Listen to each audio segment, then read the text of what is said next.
समंदर की लहरों के पार जब हम आसमान की ओर देखते हैं तो अक्सर ये ख्याल आता है कि शायद कहीं दूर किसी अनजान ग्रह पर कोई और सभ्यता ज़रूर बसी होगी। कोई ऐसी जो एक दिन अंतरिक्ष की रहस्यमय गलियों से गुजरती हुई धरती पर उतरेगी। लेकिन इंसानियत ने कभी यह नहीं सोचा था कि खतरा ऊपर से नहीं बल्कि नीचे समुद्र की अथाह गहराइयों से आएगा। और फिर एक दिन ऐसा हुआ जिसने पूरी दुनिया की सोच बदल दी। समुद्र के तल में छुपे एक रहस्यमय दर्रे के भीतर अचानक एक चमकदार पोर्टल खुला। यह पोर्टल दो अलग दुनियाओं को जोड़ रहा था और उसी के भीतर से बाहर आया एक विशाल राक्षस, इतना बड़ा कि समंदर की गहराइयां भी उसे रोक नहीं सकीं। उस दैत्य को नाम दिया गया कायजू। लेकिन किसी को नहीं पता था कि यह तो सिर्फ शुरुआत है। असली खतरा अभी पोर्टल के उस पार इंतजार कर रहा था। जैसे ही पहला कायजू धरती पर आया, उसने सीधे सैन फ्रांसिस्को शहर पर हमला बोल दिया। उसके हर कदम से इमारतें कांपने लगीं, सड़कें टूटने लगीं और पूरा शहर दहशत में डूब गया। इंसानी सेना ने तुरंत जवाब दिया। टैंक आगे बढ़े, मिसाइलें दागी गईं, लड़ाकू विमान आसमान से हमला करने लगे। लेकिन कायजू की ताकत के सामने सब बेअसर साबित हुआ।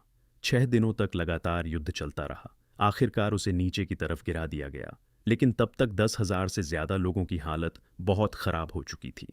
दुनिया सदमे में थी। लेकिन वक्त बीतने के साथ यह हादसा इतिहास में दब गया। मगर 6 महीने बाद मनीला शहर पर दूसरा कायजू हमला कर देता है। फिर तीसरा आता है, फिर चौथा। अब यह साफ हो गया था कि यह कोई इत्तेफाक नहीं बल्कि सुनियोजित हमला है। तब दुनिया के सभी देश एक साथ आए और उन्होंने फैसला लिया कि अगर इन दानवों से लड़ना है तो इंसानों को भी एक दानव बनाना होगा। इसी सोच से जन्म हुआ येगर प्रोग्राम का। विशालकाय रोबोट जिन्हें 2 पायलट मिलकर चलाते थे। दोनों पायलट्स को न्यूरल लिंक नाम की टेक्नोलॉजी से जोड़ा जाता था। इस प्रक्रिया को ड्रिफ्ट कहा गया। इसमें दोनों पायलट अपनी यादें, भावनाएं और सोच एक दूसरे से साझा करते थे। जब दोनों का दिमाग पूरी तरह सिंक हो जाता तभी येगर पूरी तरह सक्रिय होता और फिर इंसान मशीन को ऐसे कंट्रोल करता जैसे वह उसका खुद का शरीर हो।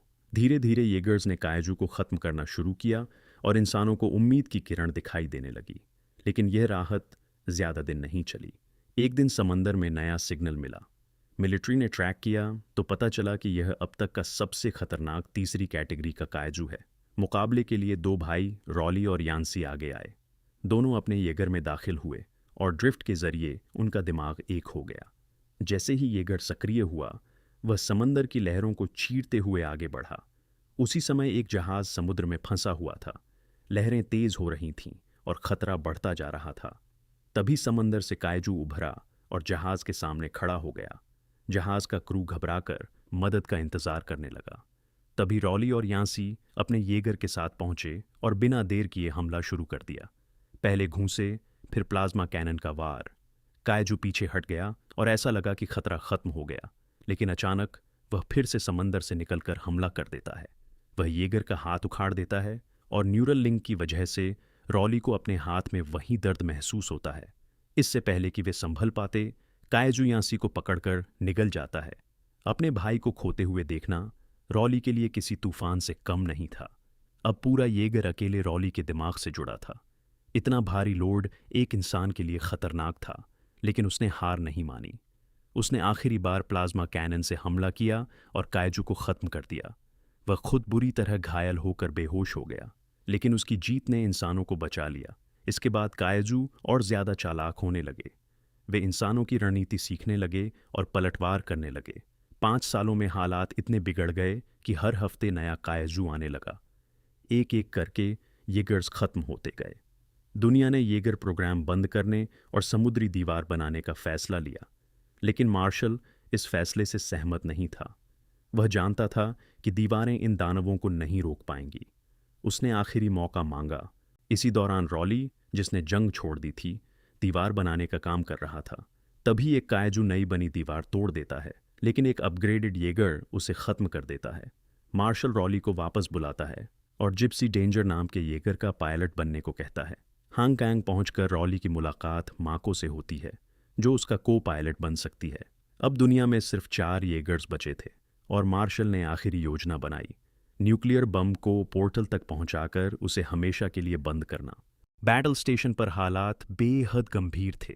अब दुनिया में सिर्फ 4 येगर्स बचे थे और हर कोई जानता था कि अगर यह आखिरी मिशन असफल हुआ तो इंसानियत का बचना लगभग नामुमकिन हो जाएगा। मार्शल ने अपनी योजना समझाई कि एक येगर में न्यूक्लियर बम फिट किया जाएगा और उसे सीधे समुद्र की गहराई में मौजूद उस पोर्टल तक ले जाया जाएगा जहां से सभी कायाजू आ रहे हैं। वहां बम गिराकर उस दरार को हमेशा के लिए बंद कर दिया जाएगा। रॉली और बाकी येगर्स का काम उस मिशन को सुरक्षा देना था, लेकिन उसी दौरान साइंटिस्ट न्यूटन ने एक चौंकाने वाली खोज की। उसने एक मरे हुए कायजू के दिमाग का अध्ययन किया और पाया कि पहले और बाद में मारे गए कायजू का डीएनए बिल्कुल एक जैसा है। इसका मतलब था कि ये सभी कायजू किसी एलियन सभ्यता द्वारा बनाए गए क्लोन हैं। न्यूटन इस रहस्य को और समझना चाहता था, इसलिए उसने ड्रिफ्ट टेक्नोलॉजी का इस्तेमाल करके कायजू के दिमाग में प्रवेश करने की कोशिश की। कुछ सेकंड के लिए वह एलियंस की दुनिया से जुड़ गया, लेकिन मानसिक दबाव इतना ज्यादा था कि उसकी हालत बहुत खराब हो गई और वह बेहोश होकर नीचे की तरफ गिर पड़ा। उसके साथी ने वक्त रहते मशीन बंद कर उसकी जान बचाई। इसी बीच माको को रॉली का को पायलट बनाने का फैसला लिया गया और जिप्सी डेंजर का ट्रायल शुरू हुआ। ड्रिफ्ट के दौरान माको अपने बचपन की दर्दनाक यादों में फंस गई, जब एक कायजू ने उसके शहर पर हमला किया था और उसके माता पिता की हालत बहुत खराब हो गई थी। वह डर के कारण प्लाज्मा कैनन एक्टिवेट कर देती है, जिससे पूरी फैसिलिटी को नुकसान हो सकता था, लेकिन समय रहते पावर काट दिया जाता है और हादसा टल जाता है। मार्शल को डर था कि माको का ट्रॉमा मिशन को खतरे में डाल सकता है, इसीलिए वह उसे हटाने का फैसला करता है। इसी दौरान खबर मिलती है कि इस बार पोर्टल से एक नहीं बल्कि 2 कायाजू एक साथ बाहर निकल रहे हैं। दोनों बेहद ताकतवर थे और उनमें से एक के पास इलेक्ट्रोमैग्नेटिक पल्स जैसी नई क्षमता थी। जैसे ही येगर्स उनसे भिड़ते हैं, वह पल्स पूरे सिस्टम को बंद कर देता है और 2 येगर्स खत्म हो जाते हैं। अब आखिरी उम्मीद जिप्सी डेंजर बचता है, जो पुरानी न्यूक्लियर टेक्नोलॉजी पर चलता था और बिजली पर निर्भर नहीं था। रॉली माको के साथ मैदान में उतरता है और पहले कायाजू के इलेक्ट्रोमैग्नेटिक अंग को उखाड़कर उसे खत्म कर देता है, लेकिन दूसरा कायाजू शहर की ओर बढ़ जाता है और न्यूटन को ढूंढने लगता है, क्योंकि ड्रिफ्ट के दौरान एलियंस को उसकी मौजूदगी का पता चल चुका था। रॉली और माको एक भारी जहाज को हथियार बनाकर उस कायजू पर हमला करते हैं। भयंकर लड़ाई के दौरान कायजू उन्हें पकड़कर आसमान की ओर उड़ जाता है। ऊंचाई बढ़ने के साथ जिप्सी के अंदर ऑक्सीजन कम होने लगती है और दोनों को सांस लेने में परेशानी होने लगती है।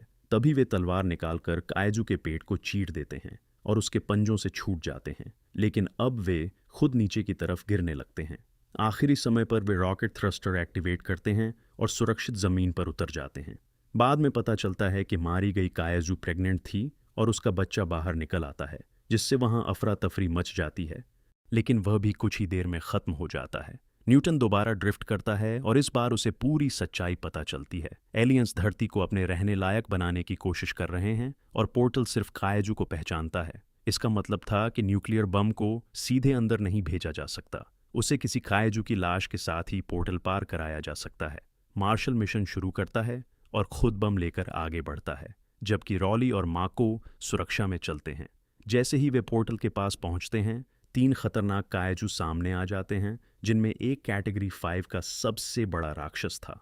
भयंकर लड़ाई शुरू होती है। मार्शल समझ जाता है कि समय कम है, इसलिए वह खुद न्यूक्लियर बम एक्टिवेट कर देता है। जोरदार हादसा होता है, समुद्र का पानी ऊपर उठ जाता है और 2 कायजू खत्म हो जाते हैं, लेकिन सबसे बड़ा अब भी जिंदा रहता है। अब जिम्मेदारी रॉली और माको पर आ जाती है। वे मरे हुए कायजू की लाश उठाते हैं और पोर्टल की ओर बढ़ते हैं। विशाल कायजू रास्ता रोकता है, लेकिन वे उससे भिड़ते हुए सीधे पोर्टल के गड्ढे में कूद जाते हैं। गिरते वक्त वह कायजू उन्हें रोकने की कोशिश करता है और जिप्सी बुरी तरह डैमेज हो जाता है। अंदर ऑक्सीजन तेजी से घटने लगती है। रॉली आखिरी दांव खेलता है और जिप्सी के रॉकेट थ्रस्टर ऑन कर देता है। उससे निकली आग उस विशाल कायजू को खत्म कर देती है। अब वे पोर्टल के अंदर दाखिल हो चुके थे। माको की ऑक्सीजन लगभग खत्म हो चुकी थी, इसलिए रॉली उसे एस्केप पॉड में डालकर धरती की ओर भेज देता है। खुद वह आगे बढ़ता है और एलियंस की दुनिया में पहुंच जाता है। वहां पहुंचकर वह जिप्सी का न्यूक्लियर रिएक्टर एक्टिवेट कर देता है। वह खुद एस्केप पॉड में निकल जाता है और कुछ ही सेकंड बाद जोरदार हादसा होता है, जो पोर्टल और एलियंस की पूरी बस्ती को खत्म कर देता है। बैटल स्टेशन पर जैसे ही पोर्टल बंद होने का दृश्य दिखाई देता है, सबकी आंखों में खुशी के आंसू आ जाते हैं।